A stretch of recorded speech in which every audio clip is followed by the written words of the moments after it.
I leaned against the wall, stretching my legs in front of me with the handbag on my lap. It was black suede with 2 pearl drops clasped around each other. I dusted it down and looked inside. There was a set of keys to Jonathan's flat, a lipstick, and a handkerchief still pressed in a square where it had been ironed.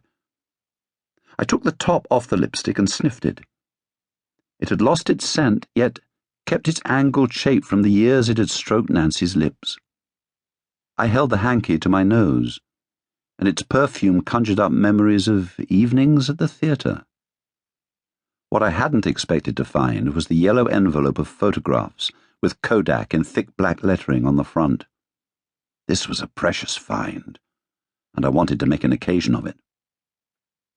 I made myself some coffee and settled down on the sofa, anticipating a flood of happy memories. I assumed the pictures were holiday snaps. I think I even hoped there might be a few of the Martello Tower, that finding the handbag was Nancy's way of helping me on with my project.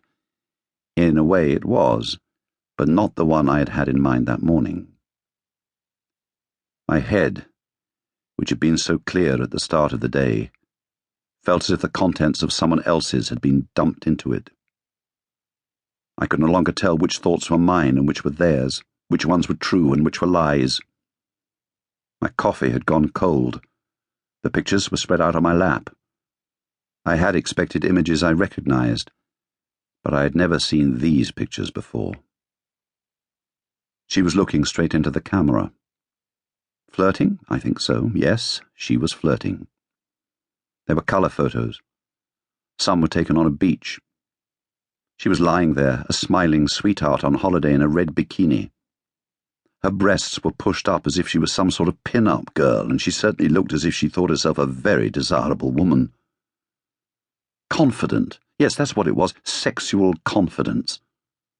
Others were taken in a hotel room. They were shameless. She was shameless. I couldn't look away, though. I could not stop looking. I went through them again and again, tormenting myself, and the more I looked, the angrier I became, because the more I looked, the more I understood. What chewed at my heart was that I knew who had taken these pictures. I knew the handsome face behind the camera, even though I couldn't find him.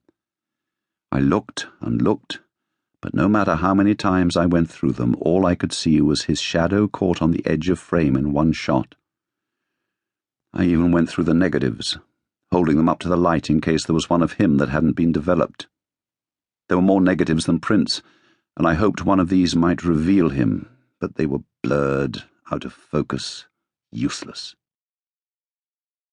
How could Nancy have brought these photographs? To keep listening to this audiobook, I've left you a link in the description so you can do it, at no cost thanks to Audible's 30-day free trial.